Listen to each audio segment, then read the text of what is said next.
Muito boa tarde, então bem-vindos à conferência digital organizada pela CIP com o ISCTE, que pretende retratar, ser um barómetro, um tomar do pulso das empresas e o que pensam os empresários nesta altura. Este estudo começou a ser feito durante a pandemia, mas ganhou, enfim, suficiente tração e cria assunto e notícia suficiente para que tenhamos mantido e temos decidido manter ainda no ar este barómetro que nos permite precisamente perceber de que forma é que não só os apoios estão a entrar ou não, a não entrar nas empresas, mas também o efeito na contratação de pessoas e nas expectativas dos empresários. Para fazer este retrato, o ISCTE evidentemente recolheu a informação junto de um grupo de empresas que nos permite dizer que o universo é suficientemente sólido para poder ser representativo e, portanto, a amostra tem esse peso suficiente. O professor Pedro Esteves do ISCTE vai fazer a apresentação, a que segue depois uma análise do membro da Comissão Executiva da CIP, Óscar Gaspar, que estarão aliás ambos, ou ambos os dois, como se costuma dizer, disponíveis para as vossas perguntas no final da apresentação. Portanto, professor Pedro Esteves, obrigado por estar connosco, passo-lhe desde já a palavra. Obrigado. Muito obrigado, André. Muito boa tarde a todos. Em nome, de facto, do Futurecast Lab, que é um laboratório de investigação do ISCTE e que tem trabalhado em colaboração com a CIP na elaboração destes estudos, vou, de facto, então, passar a apresentar aquilo que foi a recolha de informação que fizemos em setembro.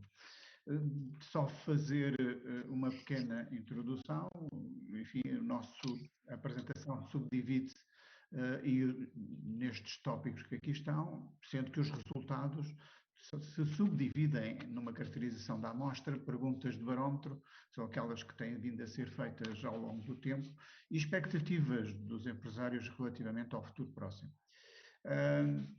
Este é o 17º feito estudo e, no fundo, tem tido a colaboração das várias associações que fazem parte da CIP para a, digamos, recolha da informação dos empresários portugueses. Em termos de metodologia, a amostra que foi constituída tem, de facto, um erro amostral máximo de 5,2%, o que, como o André já dizia, permite, de facto, retirar e considerar a amostra como robusta para conclusões sobre o restante universo.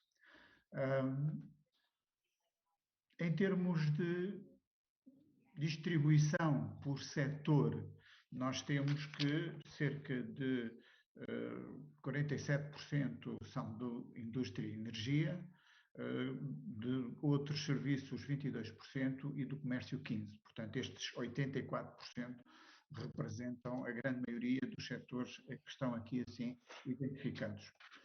Por outro lado, em termos de dimensão da empresa, temos que 72% das empresas respondentes são, em termos da sua dimensão, entre micros e pequenas empresas. As grandes empresas estão aqui representadas também com 8%, que, embora seja uma realidade sobredimensionada em relação à realidade, de qualquer das maneiras é importante a recolha da informação dessas empresas como influência importante na evolução do tecido económico e das realidades económicas do país. Passamos então agora às perguntas de barómetro. E a primeira pergunta que nós temos vindo a fazer é se consideram que as empresas, para as empresas, os programas de apoio do Estado português, como é que eles as avaliam? Bom, e aqui assim temos que 82%, portanto, a grande maioria das empresas considera que, de facto, estão aquém, ou muito aquém, e tendo havido até um agravamento agora neste mês relativamente ao que tinha sido encontrado no mês de junho. Portanto, só apenas 18% das empresas é que consideram que estão à altura das dificuldades, o que é uma franca minoria.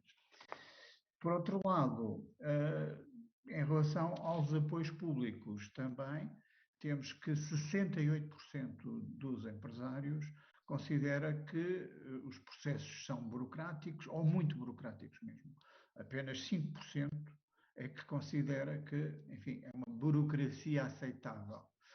Por outro lado, ainda também a relação ao PRR, de que tanto se tem vindo a falar, temos que cerca de 60% das empresas considera que não vai ter não vai ser significativo para a atividade da sua empresa, ou pouco significativo. Entre pouco e nada, 60% das empresas consideram, avaliam, é a forma como avaliam este PRR. Já agora, em relação aos programas de apoio, perguntámos também se nos últimos 3 meses se candidatou a alguma medida de apoio à economia. 64% disseram que não, já vamos ver algumas razões pelas quais disseram que não, e 36% disseram que sim, que de facto se candidataram, e que 80% dessas empresas já, digamos, obtiveram resposta, foi uma resposta positiva, foi aprovada. 19% ainda não tiveram resposta e apenas 1% é que foi rejeitada. Das que foram, de facto, aprovadas, já 77% delas já receberam o respectivo apoio. Agora, relativamente àquelas que não foram, que não se candidataram, perguntámos também por que razão não se candidatou. E as principais razões invocadas foi, claramente, porque não preenchiam as condições necessárias de elegibilidade. 31% informaram que, de facto, não têm as condições exigidas para se candidatar aos programas de apoio e, por isso, não o fizeram. Apenas 21% disseram que não necessita e há 7% que pensa que ainda provavelmente poderá vir a candidatar-se. Em termos do funcionamento das empresas, isto ainda dentro do barómetro, temos que 95%, enfim, todos nós temos sentido isso, e este indicador representa exatamente isso. 95% das empresas estão em pleno funcionamento. Estes 10 pontos percentuais que variaram do período anterior, que foi em junho, para agora, vêm daquelas empresas que estavam parcialmente encerradas. Vamos também ver, em termos de barómetro, como é que foram as vendas em agosto de 2021, portanto, em agosto deste ano, versus o agosto de 2019. Ou seja, isto em termos de número de empresas, quisemos perceber aquelas que disseram que este agosto tiveram vendas, se diminuíram, se mantiveram ou se aumentaram. Como podemos verificar, em termos médios, 38% indicaram que as vendas em relação a este agosto, relativamente ao tempo pré-pandemia, que, no fundo, desceram. 38% registram que diminuíram as suas vendas. E esse indicador é, sobretudo, influenciado pelas grandes empresas, 47%, um valor muito acima da média, e também das médias empresas, portanto, as grandes e as médias, a influenciar este valor aqui. Por outro lado, ao nível das que se mantiveram, apenas 31% e que foram, sobretudo, suportado este indicador pelas médias empresas. Vamos ver agora que das que diminuíram as suas vendas, como vimos, foram 38% das empresas, quanto é que diminuíram, em média, as suas vendas? É evidente que, em alguns casos, diminuíram 50%, noutros 20%. A média da redução dessas vendas representa 32% das suas vendas, ou seja, das empresas que reduziram o seu volume de negócios, reduziram-no, em média, em 32%. Das que aumentaram em média, embora o valor seja idêntico, mas são 31% das empresas que registraram um aumento e aumentaram em média também 31%. Lembro que também 31%, portanto isto no fundo é quase um terço, que no fundo em cada uma destas situações. Finalmente, em termos de barómetro, vamos ver aqui assim a questão das encomendas em carteira. Este indicador é muito importante para perspectivarmos um pouco como é que poderá ou será o futuro. E comparamos a 1 de setembro, portanto, a 1 de setembro deste ano, foi isso que nós pedimos aos empresários para nos indicarem, relativamente ao mesmo período ao mesmo momento em 2019. Portanto, situação pré-crise. Nós estamos sempre a querer comparar a situação atual, aquela que vivemos hoje, com aquela que era vivida antes da crise. E aí temos que o número de empresas que diminuíram as suas encomendas em carteira são 27%. É, aliás, o indicador maior. E, portanto, será, de facto, superior às 26% das que disseram que se mantiveram e 21% das empresas que disseram que aumentaram. Há 26% que este indicador não se aplica porque não funcionam com carteira de encomendas. Fazem as vendas diretas e não se aplica pela sua atividade este indicador. De qualquer das formas, as que diminuíram, estes 27% das empresas que diminuíram em média 32% essas encomendas, o valor dessas encomendas, que é um valor idêntico à das que aumentaram. Portanto, há aqui uma ligeira melhoria relativamente ao período de junho, mas ainda é pouco significativa. No que diz respeito às expectativas face a um futuro próximo, enfim, aí começamos por perguntar quais as expectativas que os empresários e as empresas têm para as vendas até ao final de 2021. Cá está, mais uma vez, comparando com o período homólogo de 2019, ou seja, a situação pré-crise. Mais uma vez, no fundo, aquilo que é a expectativa dos empresários é que 35% das empresas pensa que as suas vendas vão diminuir. 31% afirma que vão manter-se e 26% que vão aumentar. Também aqui, no fundo, a diminuição destas vendas é fortemente influenciada por aquilo que acontece nas grandes empresas, que têm os valores acima da média no que diz respeito à diminuição dessas mesmas vendas esperadas. A sua expectativa é, de facto, que isso aconteça dessa forma. Em termos do aumento, enfim, temos aqui assim a registrar que as pequenas empresas e até as microempresas, apesar de tudo, são aquelas que talvez, porque registram em alguns casos uma subida das suas expectativas de vendas em relação ao período homólogo, poder-se dizer então que provavelmente são aquelas que, neste caso, resistiram melhor aos efeitos da pandemia. Por outro lado, estas vendas que diminuem e que aumentam em que valor? E, portanto, as 33% das empresas que disseram que aumentavam em média as suas vendas, em média aumentam 25%, portanto, é uma expectativa que eles têm. Volto a dizer que esta média pode ser, em alguns casos, 30%, 40% e em outros só 10% ou 15%, é um valor médio para estas empresas que disseram que iam aumentar. E da mesma maneira que em relação às empresas que vão diminuir, este valor de diminuição, em média, serão 31% das suas vendas. Em termos de previsão de evolução dos recursos humanos, bom, aqui assiste-se mais uma vez à mesma expectativa que tem vindo a ser registada, ou seja, a grande maioria dos empresários pensa em manter o seu quadro pessoal.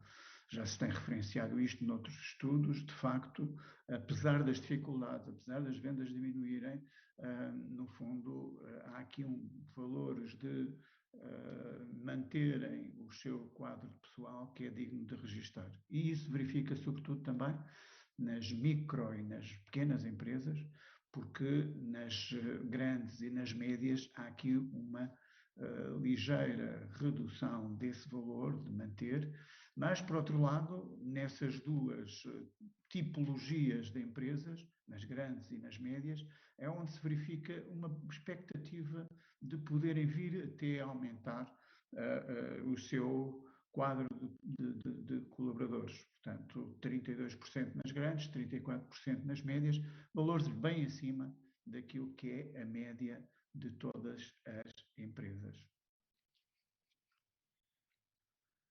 Esta evolução dos recursos humanos, portanto, também significa que as tais 8% de empresas que pensam diminuir os seus recursos humanos estão a pensar, em média, diminuírem cerca de 16%.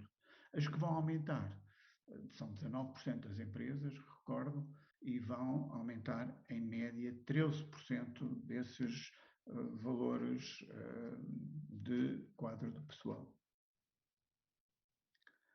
Em termos de investimento, como sabemos, um valor e um indicador muito relevante para o desenvolvimento da economia e das próprias empresas, este indicador, fortemente influenciado pelas pequenas e as microempresas, registra que 52% do investimento pensado para este ano, para 2021, comparado com 2019, é manter. Sendo que, no caso das grandes empresas, há a registrar que 47% pensa, de facto, diminuir esse investimento, ou por outra, que este investimento em 2021 vai ser menor do que aquele que foi em 2019. 47% das empresas, que é um valor, enfim, bastante representativo. Dentro da média estarão os das médias empresas e também das microempresas que registram valores de diminuição semelhantes à média, mas no caso das médias empresas e das pequenas empresas, temos aqui também algumas expectativas de crescimento desse investimento este ano relativamente a 2019. Como sabemos, isto tem influência também relativamente aos setores em que atuam algumas destas empresas. Como é que o investimento vai aumentar ou diminuir? Em que medida? Portanto, 25 das empresas que disseram que iam aumentar o investimento aumentam em média 33%. É um valor significativo, embora menor do que aquele que as empresas que pensam que vai reduzir-se o investimento este ano e pensam num valor, em média, cerca de 46%.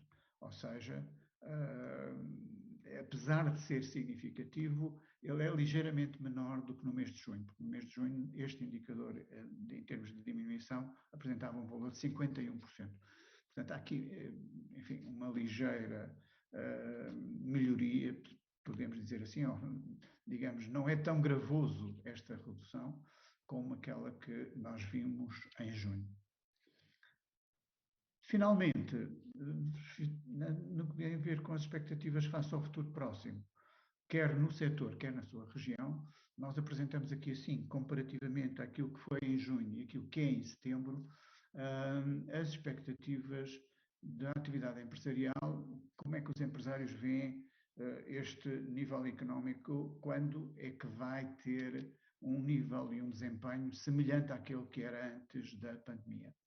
E verifica-se claramente que assim em setembro há uma franca melhoria em relação àquilo que se verificava em junho. Há 31% dos inquiridos que pensa que, por um lado, já foi atingido esse nível económico, 21%, e 10% que pensam que até o final do ano será atingido. No outro lado, no outro oposto, temos que em 2023 ou depois de 2023 temos 23% dos inquiridos, que é sensivelmente o mesmo que já se verificava em junho. O que houve foi aqui assim uma evolução positiva relativamente àqueles que pensam e sentem que essa recuperação já se deu. Ao invés, na região, enfim, temos uma situação que é pior do que aquela que se verifica na pergunta relativamente ao setor da atividade. Por um lado também porque o não sei, não respondo é mais significativo aqui, sim, há 25% de inquiridos que disseram que não sabem, portanto, e provavelmente não têm essa medição. De qualquer das maneiras, só 16% é que pensam que até ao final deste ano se poderá recuperar ao atingir esse nível económico ao nível da sua região onde atuam. De resto, os valores são permanecem, de facto, mais negativos do que aqueles que foram registados para as atividades, para os setores de atividade em que atuam. Eu, por mim, digamos, era isto que tinha para apresentar, são estes os resultados do estudo. Mais uma vez, refiro que o Martin Fischer Castelado, o laboratório de investigação do ISCTE, fez em colaboração com a CIP e as suas associações, e estarei disponível, claro, para depois as respostas ou as perguntas que queiram fazer. Mas sei que agora o André conduzirá a sessão e acredito que o Dr. Oscar será o próximo interlocutor. Muito bem, eu tenho aqui de facto o trabalho mais fácil de todos, vou fazendo a ponte. O Oscar Gaspar agora fará então a sua intervenção, um comentário a estes números, acrescentando uma perspectiva sobre, enfim, o que resulta destes números, mas também, enfim, da informação que a CIP vai recolhendo todos os dias com os seus diversos associados. Oscar, passo então a palavra.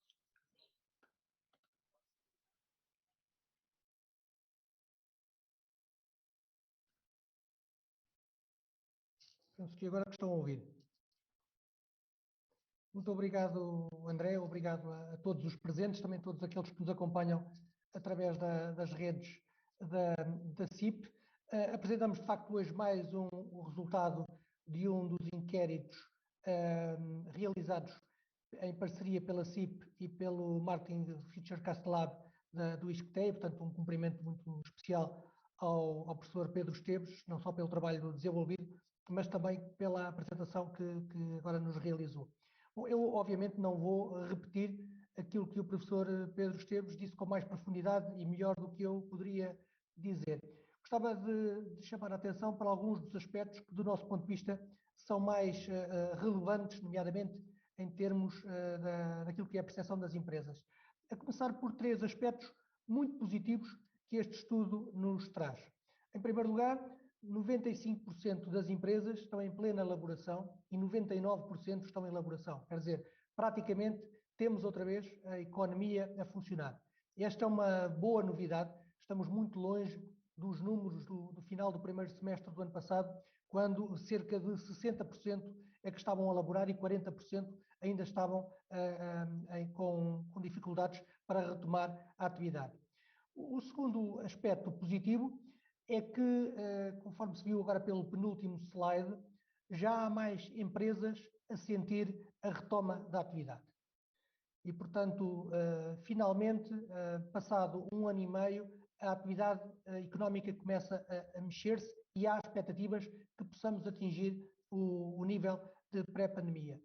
O terceiro aspecto muito positivo destes dados, em linha, aliás, com aquilo que era o resultado dos meses anteriores, é que 92% dos empresários assumem que vão manter ou vão aumentar o quadro do pessoal existente. Ou seja, apesar de números menos positivos em relação às vendas e até em relação às encomendas para os próximos meses, há aqui um esforço muito significativo dos empresários e das empresas portuguesas no sentido de, até agora, terem aguentado os postos de trabalho e, a partir de agora, também aumentarem até o quadro de colaboradores. Muito positivo, muito positivo. Quais é que são as questões problemáticas que, do nosso ponto de vista, ressaltam deste estudo? Bom, em primeiro lugar, à semelhança daquilo que já tínhamos visto em meses anteriores, a verdade é que a avaliação dos empresários e gestores em relação aos apoios do Estado é negativa. Ou seja, 82% dos empresários consideram que os apoios estão aquém ou muito aquém do necessário. 68% dos empresários dizem, como foi referido, que o sistema de apoios é muito burocrático. E depois, perguntando aos empresários que não conseguiram candidatar-se aos diversos apoios, qual o motivo pelos quais tal aconteceu, 31% dizem que não se candidataram porque as empresas não se enquadram nos critérios de elegibilidade. O que levanta aqui, claramente, um problema de adequação entre a formulação desses apoios e a real necessidade das empresas portuguesas. Um outro aspecto que convém realçar, e penso que será motivo de preocupação, a CIP já tem chamado a atenção para ele, é a percepção sobre o PRR, o Plano de Recuperação e Resiliência. Neste inquérito fica claro que 60% dos empresários consideram que o PRR não terá nenhum significado para a sua atividade. E apenas 12%, repito, 12%, considera que pode ser significativo ou pouco significativo. E esta é uma preocupação enorme, quer dizer, o PRR foi criado a nível da União Europeia exatamente para recuperar a atividade económica e até transformar, no bom sentido, a economia dos diversos Estados-membros. Ora, aquilo que os empresários portugueses sentem é que o PRR não lhes diz respeito, não tem nenhum impacto na sua atividade.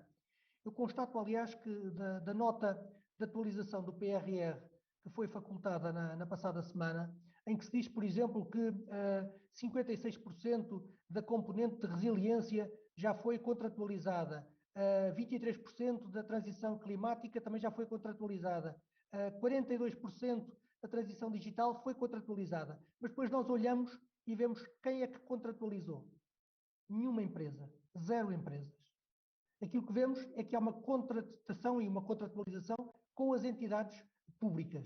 E, portanto, hoje o PRR pode dizer que, em termos de execução, já tem um nível significativo, quer de compromisso, como mesmo de contratualização, mas perguntando aos empresários portugueses, de norte ao sul do país, de qualquer setor da atividade, aquilo que eles dizem é que não sentiram ainda o PRR e a expectativa que têm é que, de facto, o seu impacto vai ser muito reduzido. Esta é uma questão da máxima importância. E porquê? Porque a verdade é que a Covid teve um impacto brutal na economia europeia, na economia mundial, na economia portuguesa, e agora aquilo que se percebe é que a recuperação é bastante assimétrica. Os dados que temos sobre Portugal revelam que as vendas e a prestação de serviços e também as encomendas continuam a estar muito aquém do nível pré-Covid. É sabido, a Comissão Europeia, ainda a passada semana, no discurso do Estado da União, referia que já há um número significativo de países que estão a atingir o nível pré-pandemia este ano, mas Portugal, infelizmente, não é um desses países. Portugal é um dos países da União Europeia que só no próximo ano voltará ao nível de 2019. Ou seja, nós tivemos 2020 e agora estamos a ter 2021, em que basicamente tentámos sobreviver. Mas eu penso que chegou a hora de virarmos a página a este processo e olharmos para o futuro. E olhar para o futuro exige, do nosso ponto de vista, uma política económica robusta.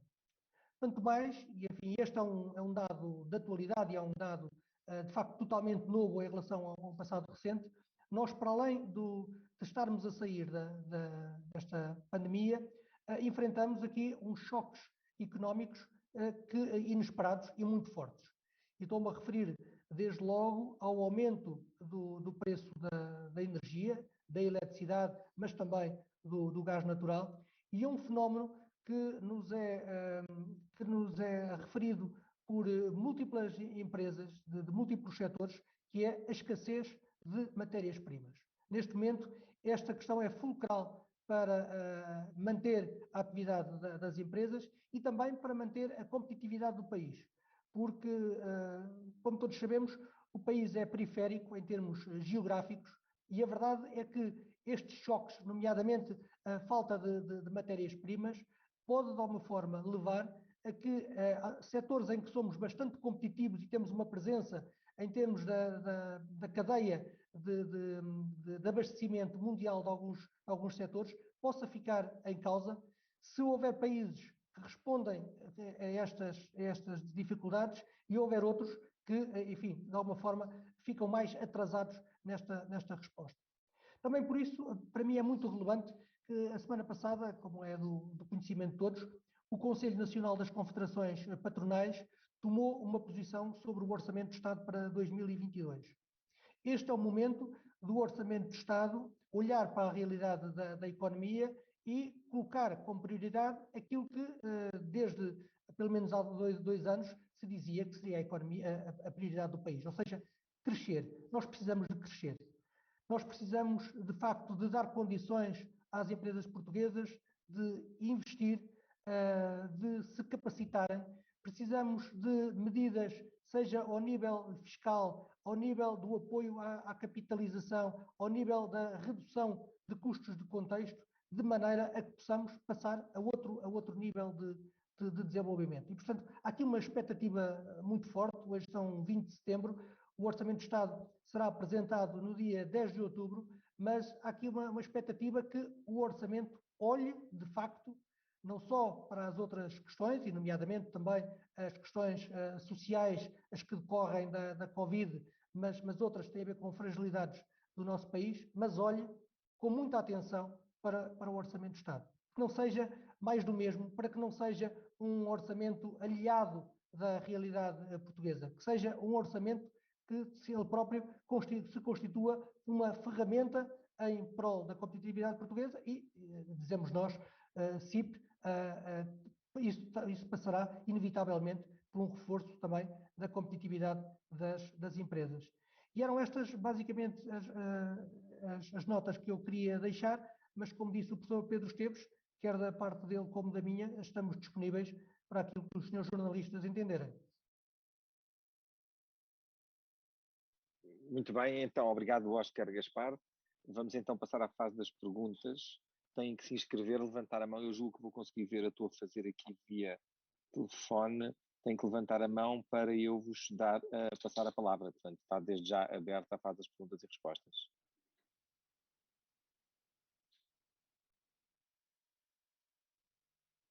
A primeira é sempre difícil, não é?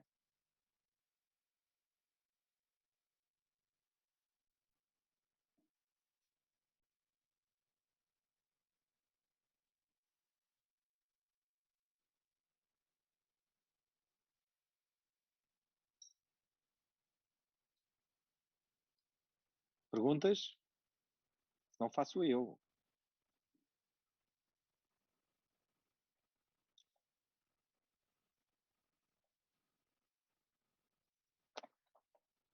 Vou fazer eu a pergunta, Oscar. É que eu gostaria de saber o que é que a CIP pretendia fazer, ou o que é que a CIP julga que deve ser feito por causa da questão da energia. O preço da energia está a aumentar não só em Portugal, está a aumentar pelo mundo fora, relacionado com o preço do gás. O nível, com Portugal e Espanha estão equiparados, embora este fim de semana, na sexta-feira, houve diferenças no mercado espanhol, no mercado de spot mais barato para a Espanha. O que é que o Orçamento de Estado, por exemplo, pode fazer para ter uma perspectiva que dê alguma segurança às empresas, na medida em que, depois da incerteza provocada pela Covid, este deveria ser o momento em que os empresários finalmente tinham chão. A verdade é que o preço da energia e também a dificuldade de acesso a matérias-primas, a mais diversa ordem, e a subida de preço das matérias-primas, que poderá depois refletir-se em mais inflação, como é que o governo pode ter, que políticas públicas o governo pode desencadear para suster esse problema? Bom, desde logo, 3 notas sobre essa questão. A primeira é que este é um problema, mas é um problema que não é desta semana nem da passada semana. É um problema que se tem vindo a agravar nos últimos meses, e aquilo que de facto sentimos é que alguns países começaram ativamente a preocupar-se com a questão. E, enfim, os nossos vizinhos espanhóis são um exemplo disso mesmo. O aumento dos preços da energia são uma preocupação para os consumidores, para todos os consumidores enquanto tal, e também para as empresas, porque numa boa parte delas é um insumo bastante pesado na sua estrutura de custos. Aquilo que a CIP disse desde há mais de um mês é que, por um lado, temos vindo a falar com o Ministério da Economia e com o Ministério do Ambiente, alertando-os para a gravidade do problema e para as consequências para as empresas e para a economia nacional. E por outro lado, o presidente da CIP, o António Saraiva, sugeriu que fosse utilizado o Fundo Ambiental, que tem uma almofada financeira de cerca de 270 milhões de euros, no sentido de travar, de amortizar, melhor dizendo, de amortecer os aumentos dos preços da energia. Portanto, os custos energéticos não se devem repercutir nos bens e serviços das empresas e não devem ser um fator inibidor da competitividade das empresas portuguesas. E, portanto, não fechamos a porta a outros instrumentos, achamos que é urgente que eles venham para cima da mesa. Nós vamos iniciar o inverno o outono dentro de poucos dias, mas o inverno está aí à porta. A expectativa que existe é que vai ser um inverno bastante rigoroso, nomeadamente no centro e leste da Europa, o que poderá fazer agravar ainda mais também os preços do gás natural e, portanto, este é o momento de tomar essas medidas. E, portanto, se outras o Governo não descortinar, esta da utilização do Fundo Ambiental, do nosso ponto de vista, parecia-nos razoável e eficaz. Muito bem. Tenho aqui uma pergunta, Oscar. Deixa-me ver se eu não me engano. Estão-me a ouvir? Sim.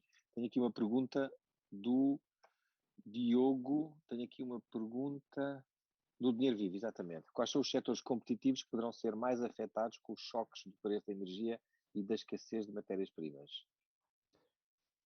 Bom, infelizmente não estamos a falar de um ou dois setores, porque a verdade é que nas diversas reuniões que temos tido no âmbito da CIP, há uma multiplicidade de empresários e de setores que estão a ser afetados. Há vários meses que se tem falado da escassez de chips. É sabido que o cluster automóvel tem vindo a ser bastante penalizado com a falta de alguns componentes, e nomeadamente dentro do cluster automóvel, algumas sub-áreas em que de facto somos uma parte importante do fornecimento, que estamos a sentir particularmente esse problema. Mas depois há outros exemplos, desde dos cereais, que neste momento estão a faltar para as nossas empresas da indústria alimentar, até, por exemplo, faltar também papel e cartão para algum tipo de empresas. A outro nível, sentimos também da parte dos empresários portugueses preocupação mesmo na não existência de contentores, por exemplo, para exportar produtos portugueses, ou havendo esses contentores, o seu preço está, diria, quase proibitivo em relação àquele que era há 2 ou há 3 anos atrás. Portanto, temos muitos casos em que os empresários nos testemunham que algumas das matérias-primas estão a aumentar 40%. Por exemplo, também na área da própria construção civil e construção metálica. Portanto, digamos que não é uma questão generalizada, mas é um número alargado de setores que neste momento estão a sofrer com a falta de matérias-primas. Alguma inscrição? Eu fico cheio de vontade de perguntar se isto vai ter efeitos na inflação, Oscar Gaspar, mas enfim, pegando na tua veia de economista, até porque a inflação pode ser problemática, embora possa ajudar também a resolver alguns problemas. Mas aguardaria aqui para alguma pergunta dos jornalistas, porque eu já não sou, não é?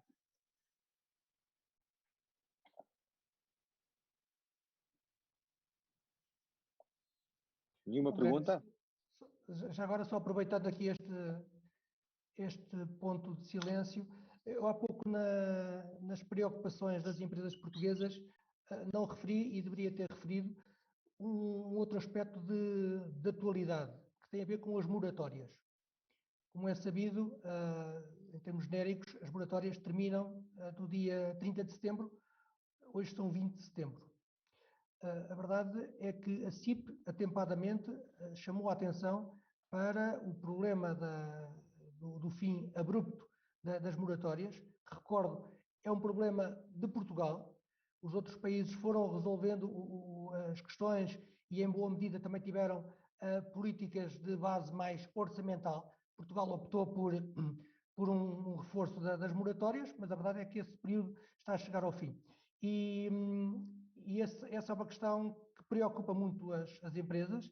Também é uma questão que, obviamente, que tem a ver com o sistema bancário, e nós receamos que a muito poucos dias da data limite das moratórias, receamos que o modelo de transição não esteja ainda devidamente definido, pelo menos não é do nosso conhecimento que ele esteja definido, e até mais do que isso, que algumas medidas também de mitigação, de transição, sejam insuficientes para fazer face àquilo que é necessário para o sistema económico e causem aqui alguma instabilidade nos próximos meses. Eu tenho aqui uma pergunta do António Largueza, do ECO, recém-aquisição do ECO. O Primeiro-Ministro lançou ontem fortes críticas à Galp, dizendo ser, abre aspas, difícil de imaginar tanto disparate, tanta asneira, tanta insensibilidade, tanta irresponsabilidade, tanta falta de estabilidade, fecha aspas, como neste caso. E prometeu até dar-lhe, abre aspas, uma lição exemplar, fecha aspas. Como comenta este ataque à empresa? Bom, obviamente não compete à CIP comentar as declarações dos dirigentes políticos. Isto diz respeito à refinaria de Matosinhos, Óscar, não diz respeito à questão da energia. Sim. Enfim, não é habitual apelidar as decisões, caracterizar as decisões empresariais com base de um suposto juízo moral sobre os acontecimentos. A verdade é que os problemas da transição climática são importantes e a verdade é que mesmo a estrutura a orgânica atual do governo reflete esse reconhecimento do problema da transição climática. É sabido que a União Europeia tem fundos específicos, que aliás o governo também referiu que iria mobilizar exatamente para fazer face aos problemas da transição climática, e nomeadamente da redução da utilização dos combustíveis fósseis. E aquilo que eu espero que a CIP faz votos é que não haja aqui um discurso sistemático de anátema em relação à iniciativa privada. Recordo, são as empresas que criam valor, são as empresas que aguentaram o emprego no último ano e meio, são as empresas que criam a atratividade e a competitividade do país, e aquilo que nós de alguma forma podemos lamentar ao longo dos anos é que a atividade económica não seja mais acarinhada. Mesmo no caso que referi do mercado de trabalho, a verdade é que raramente vimos responsáveis políticos a saudar aquilo que foi o contributo das empresas portuguesas, porque quando a economia portuguesa, o ano passado, caiu 7,6%, qualquer analista esperaria que houvesse uma quebra muito grande em termos do mercado de trabalho e um aumento muito significativo do desemprego em Portugal. Tal não aconteceu. E, em boa parte, deve-se também a uma responsabilidade social marcada por parte das empresas, que entenderam que era o momento também de dar aqui um contributo acrescido em termos de solidariedade nacional. Quanto ao resto, as decisões dos agentes económicos pautam-se basicamente por um racional económico e movem-se de acordo com o enquadramento legislativo, nomeadamente legislativo, financeiro, fiscal. É isso que está em causa. Não há, com toda a certeza, aqui nenhum juízo de valor em relação a este tipo de comportamentos. Obrigado, Óscar. Tenho aqui uma pergunta por escrito da Ana Serapicos, falámos um pouco dela, aliás, fiz referência a ela há pouco, tem a ver com a inflação, se este aumento de custos da energia e das matérias-primas se vai repetir um aumento do preço e, portanto, provocar um aumento da inflação. Eu acrescentaria, como está a acontecer em alguns países, não em Portugal ainda está abaixo dos 2% de referência do BCE, nos Estados Unidos já ultrapassou, já chegou aos 5%, que se isto pode ser, se as empresas têm capacidade em Portugal de incorporar estes custos, e também se isso pode ter algum efeito não só no mercado interno, mas a nível de competitividade dos produtos portugueses para as exportações, sejam eles bens ou serviços. Bom, começando por um ponto essencial, objetivo, com toda a franqueza, a CIP não dispõe de nenhum estudo que nos leve, que nos permita dizer qual é que vai ser o impacto previsível deste atual aumento do preço da energia. Agora, aquilo que nos parece claro é que, para já, até fruto de um passado recente, de uma quebra muito significativa da procura, não tem havido, por um lado, a capacidade de repercutir este aumento de custos nos preços e, por outro lado, aquilo que sabemos é que no mercado internacional, enfim, na maior parte dos casos, as empresas portuguesas são price takers e, portanto, não determinam em absoluto aquilo que é o preço. E, portanto, nós estamos mais preocupados nesta fase, confesso, com o impacto em termos de custos, porque nos parece que fica em causa não só a rentabilidade, mas também a própria subsistência de algumas empresas.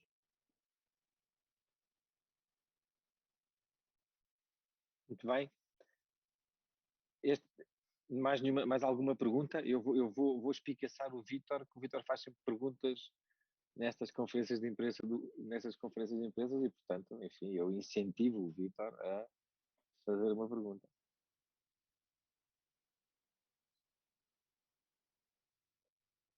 Pode ser que tenham problemas de áudio, isto anda muito difícil. Não? Professor Pedro Esteves, Vítor Ferreira, está aqui. Hoje foram todos muito claros, está ele a dizer. Pronto, é bom sinal. Vamos ver a cobertura do público depois. Sem clareza é total. Professor Pedro Esteves, não sei se quer acrescentar fazer alguma nota ao que foi dito aqui, algum sublinhado sobre o estudo, visto que também, na verdade, os comentários que fizemos ficaram um pouco, em alguns casos, à margem do estudo. Há aqui algum ponto de referência, nomeadamente em relação ao que aconteceu para trás, e tendo nós ultrapassado aqui este verão, e estando nesta fase nova da economia, neste relançamento com algumas hesitações, há algum comentário que queira fazer?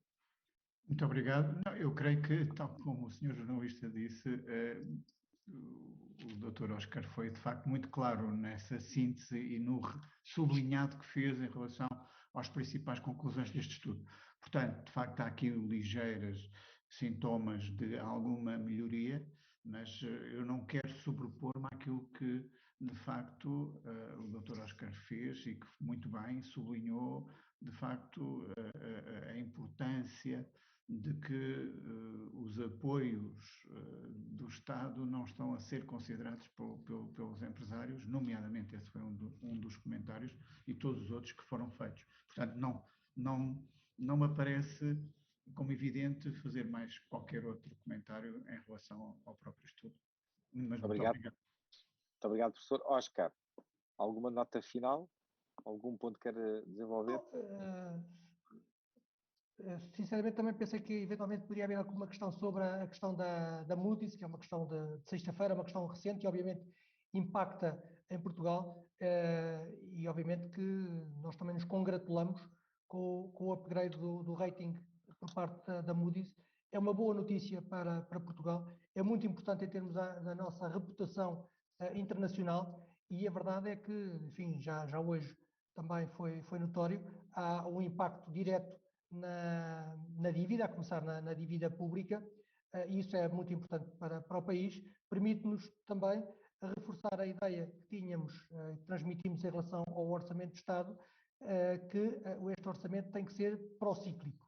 E, portanto, esta boa notícia da Moody's permite dizer que aumentou aqui um bocadinho a folga do governo no sentido de tomar algumas medidas mais expansionistas, e é disso que precisamos. Nós precisamos, de facto, de retomar as soon as possible, não apenas o nível pré-pandemia, mas o nível de desenvolvimento como raramente temos tido nos últimos 20 anos. A CIP, no final do anterior trimestre, publicou um documento em que o dizia de forma muito clara: este é o tempo do crescimento, este é o tempo em que temos de facto de passar para trás estas 2 décadas de crescimento anémico e aproveitar o ensejo do fim da pandemia, do PRR, do novo quadro comunitário que deve começar, no sentido de nos fortalecermos e não nos deixarmos ultrapassar sempre e cada vez mais por outros países na União Europeia. Muito bem, muito obrigado, Oscar, muito obrigado às senhoras e aos senhores jornalistas. Eu sublinho que a apresentação será já enviada dentro em breve, e também o vídeo do que aconteceu agora, de forma a que vocês possam, as televisões nomeadamente, mas não só, retirar as imagens, seus quadradinhos e, portanto, full screen, de maneira a que, nomeadamente, eu não apareça, que é sempre um fator mais relevante disto, eu não aparecer. Obrigado a todos e encontro-nos daqui a um mês, e até já, e muito obrigado a todos. Muito obrigado a todos, boa tarde.